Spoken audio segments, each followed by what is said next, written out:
Ready ka na? Hindi mo ba yung vintage yan? Napakaganda yan. Thank you, sir. Napamana ko na sa'yo. Iyo. Kalimutan ko man ang gasolinator ah.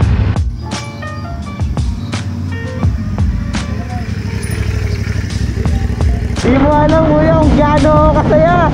Woo! Woo! Welcome to the family, Maverick! So what is up mga biyeros? Andito tayo ngayon para lagyan natin ng mga accessories yung ating HJC helmet. Bali yung model ng helmet natin is C70 Lantic MC2SF. Ayun yung model niya. Tapos bumili rin tayo ng visor, Revo lens na color blue sa Shopee. Tapos meron tayong Hansi chin mount para sa HJC C70. And then pin lock button. Ito yung itsura ng helmet natin. Tabi ko muna yung mga accessories natin. Hindi naman nabago yung C70 no, sa HJC. Marami naman ng C70 na lumabas kay HJC, pero depende kasi sa colorway.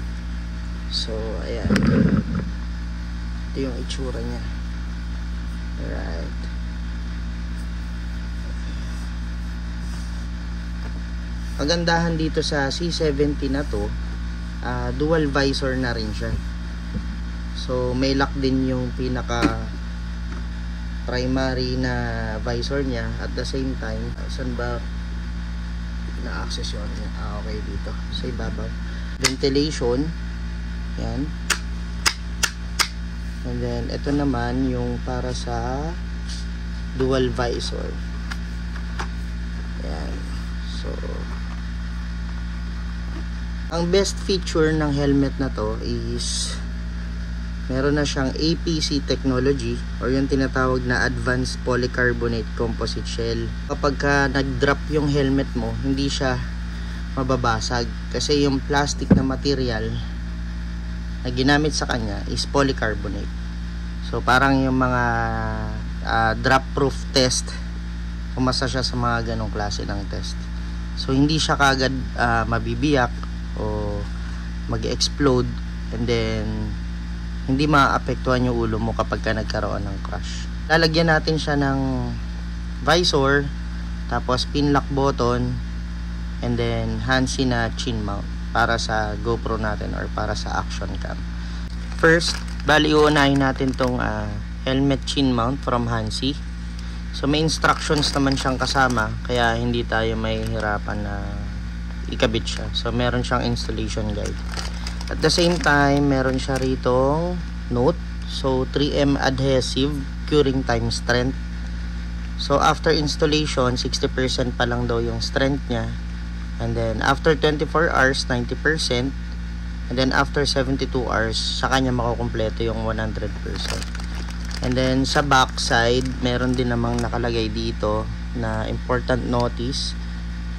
After sticking, let the adhesive tape to cure for 24 hours before mounting any action camera to the helmet. Regarding dito, at least meron silang disclaimer kasi much better na rin na naglagay sila ng ganyan para maprotektahan natin yung mga action cam natin. Kasi what if hindi natin sundin yung instructions tapos magkaroon ng problema, yung adhesive niya hindi masyadong nakadikit, possible na malaglag yung action cam natin. So syempre kailangan sundin natin yung instructions guide or yung installation guide na nakalagay dito sa Hansi natin. Right?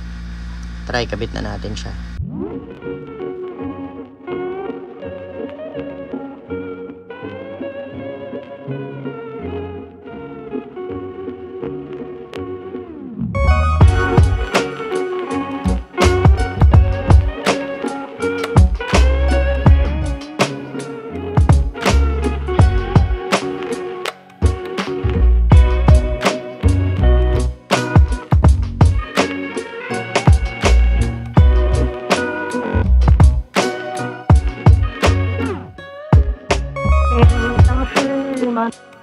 långtråkiga kusten skär ska jag fira julen här på Hawaii.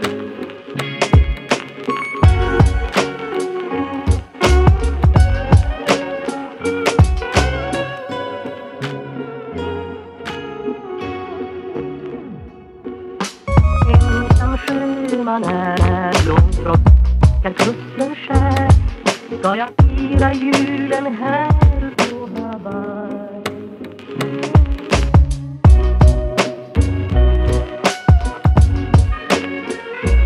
Men det lindrar ej hemlängtans glöd.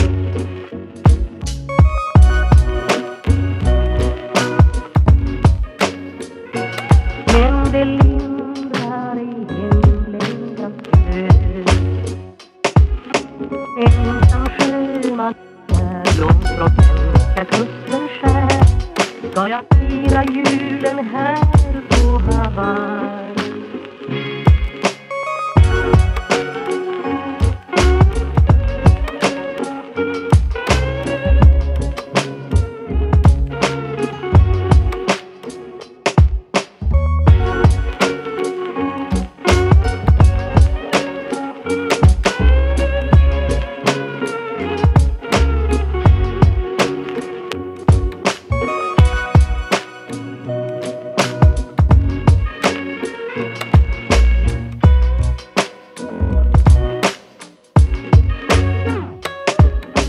Ensam sjöman är långt från svenska kusten skär men det lindrar ej hemlängtans glöd.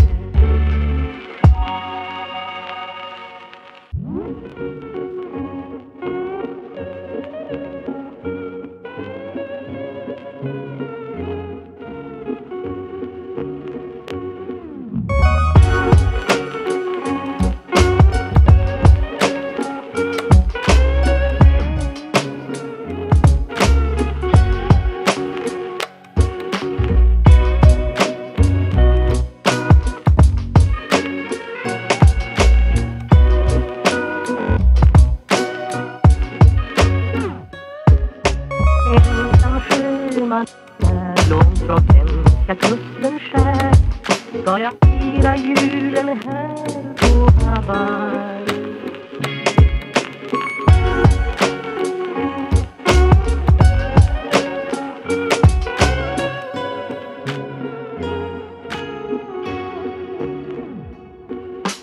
Ensam sjöman är långt från svenska kusten skär ska jag fira julen här på Hawaii.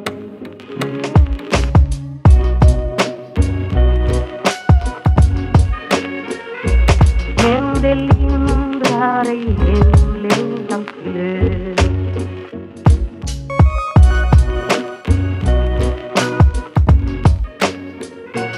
Men det lindrar ej hemlängtans glöd. Ensam sjöman är långt från svenska kusten skär ska jag fira julen här på Hawaii.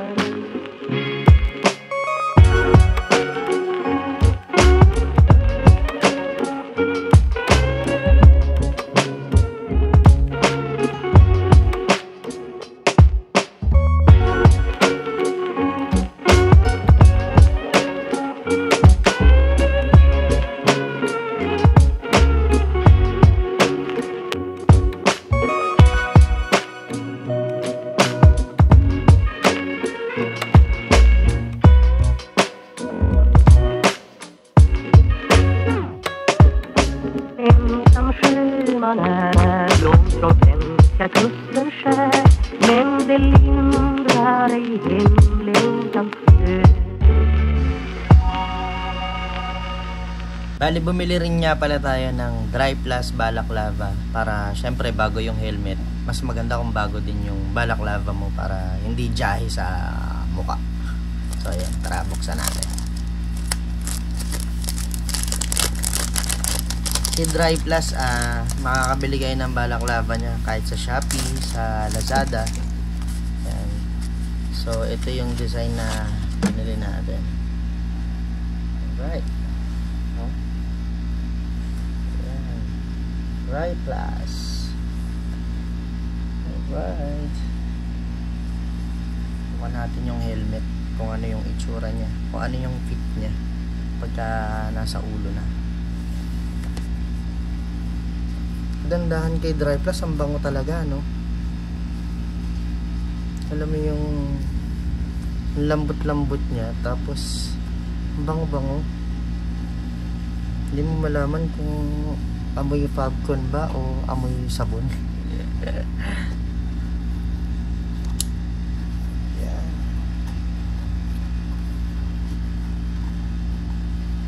Since bago yung helmet natin, medyo masikip pa siya. Pero gano'n naman talaga dapat yung helmet. Hindi siya umaalog. Tulad nito, oh. Diba? Hindi siya naaalog. Ayan. So dapat sumusunod yung helmet kapag ka nagta-turn yung ulo nyo. Hindi na iiwan. Para safe. Tapos yung pisngi nyo, parang may nagpupush na padding dito. So kasi ako, ang size ng helmet ko sa LS2, sa AGV, na mga helmet ko sa Zeus, yun yung mga naging helmet ko, medium. Pero kay HJC, one size up. Kasi na-try kong bumili ng HJC na medium, sumakit yung ulo ko. So literal na sumakit siya dito siya masakit. Kasi ibig sabihin, mas maliit yung sizing ng HJC compare sa ibang helmet. So kapag bibili kayo ng helmet ni HJC, dapat one size up. Tsaka mas better kung masusukat nyo. So 'di ba, napansin nyo yung boses ko parang ipit kasi yung cheek ko malapad na nga yung mukha ko. Tapos since bago yung helmet natin, kaya hindi ako makapagsalita ng maayos. So mas okay yon kasi ibig sabihin safe yung helmet na nabili mo, safe yung ulo mo. Safe na safe. So ito yung Hansi chin mount na kinabit natin. So dapat after 24 hours bago natin siya gamitin para 100% makuha niya yung adhesive niya mismo na dumikit ng gusto. Tapos ito yung visor na Revolens na kinabit natin. Yan. Diba? Kagandahan dito sa Revolens, pwede siya sa gabi. Kita niyo yung mukha ko, diba? Yan, oh. Pero meron din siyang touch ng blue. Kasi dun sa iba, yung mga tinted, hindi yun pwede sa gabi eh. Delikado yun kapag magdadrive ka tapos tinted, medyo madilim. Mas maganda kung ganito yung bibili nyo. Kung may budget kayo, original na lang yung bili nyo. Pero kung wala naman, Shopee, Lazada, okay na yun. Ang importante, nasa serve yung purpose na hindi humahampas yung hangin sa mata mo, sa mukha mo. So yun lang. Thank you. So kung nagustuhan nyo yung content na to, please follow, subscribe, comment, and like. Bahala na kayo kung anong gusto nyo. So thank you mga biyaheros. Ingat palagi. Ride safe.